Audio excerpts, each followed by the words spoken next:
waan idin salaamay marka koobaad inta ku xiran cabdi maxamed marka koobaad waan salaamay marka labaad waxaan salaamay inta ku xirmi doonta oo muuqaaladeeda daawan doonta sidoo kale dhammaan waxaan salaamay ummadda Soomaaliyeed meel kasta ay joogaan inta bacdu maanta waxaan rabaa waxaa jirtay intii kulli muuqaalkaad soo aragtay fariin hadda ka hor aan duubay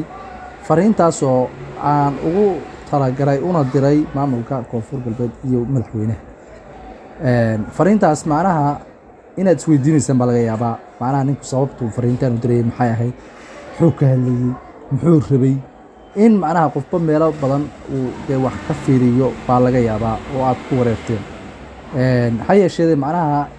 maanta nasiib wanaag waan idin faahfaahinayaa sababta aan fariinta u diray iyo dantii aan ka lahaa iyo dantaan ku raadinayay baan idin faahfaahinayaa kow waxaan fariintaas macnaha aan ku raadinayo ku doonayay dan aniga gaar ah ma ahayn dan ummadda koonfur galbeed macnaha dan wada abay ahayd waxaan fariinta u dirayay waxay tahay dalka innaga iskale in macnaha waxa weeye dadka shacabka la ilaaliyo sidoo kale dadka macnaha waxa weeye tamarta daran la sii ilaaliyo sidoo kale macnaha waxa weeye waxyaabaha dadka kale oo nabadiidkaayo dadka iska horkeenaya oo askariga waxa weeye inta si kale wax loo soo geliyo qof shacab oo muwaadin laga horgeynayo in macnaha laga warqabo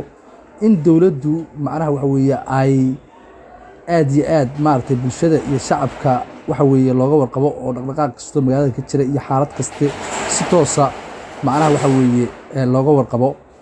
baan horta fariinta u dirayay markii horena macnaha waan ka gaabsaday in maartay aan si hoose aan ugu sheego maamulka iyo dawladda awla wadaago baan doonayay markii aan waayay cid fariinteedii kasoo jawaabta ama soo daba gashana in aan dee bulshadii muuqaalka hore aragtay inaan si saxa ugu faahfaahiyo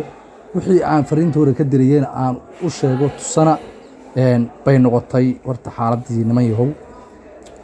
marka waxa weeye xaalkan fariinta hore u dirnay sidaas u ahaa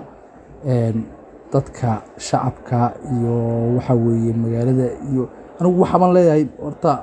magaaladan lababa dawladba ma xukuntaan leeyahay waayo sababtu maxay tahay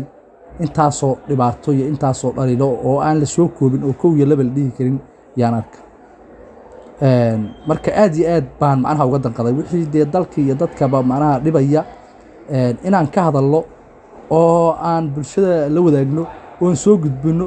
xaq baan u leenahay maalintaas hadda maalinkii aan muuqaalka fariinta soo dubayay maalinkii horeysay yaa laba nin oo shacaba iswareysat labada nin macnaha aniga agtoodan fadhiya sheekada dee kuma jirin ayagaa sheekaysanayay wuxuu yidhi ninka ka mida niyow mayka daarigeega seewalkooyihiin xaaladaada waa see buu yidhi wuxuu yidhi niyow maanta haddeenaan maxkamaddii ka kooyi waxaana la yidhi macnaha waxa weeye arrintii dacwaa iga taallay dacwadii si lagugu dhammeeyo $100 oo lacag ka buu yidhi baa la yidhi buu yidhi haddii kale arrintaadu macnaha afkay way af xirnaanaysaa adna waxa weeye wax lagu dhaqaajinaya male aad iyo aad ayaan uga danqaday hadalkaas kuwa la mida sidoo kale waan arkay waxa weeye wax laga danqadana way tahay in marka dawladdu koonfur galbeed ay dhan kaste ogaato oo la socoto oo macnaha waxa weeye isla xisaabtan la sameeyo oo isla dabagal la sameeyo oo wax kaste macnaha la eego oo xagga dhaqanka la fiiriyo oo nidaam kaste macnaha waxa weeye la eego baan anigu fariinta u dirayay haddana aan u dirayaa waxa weeye sidaasaan anigu macnaha hadalka u soo gooyay wassalaamu calaykum waraxmatullaahi wabarakaatu waa sidaas weeye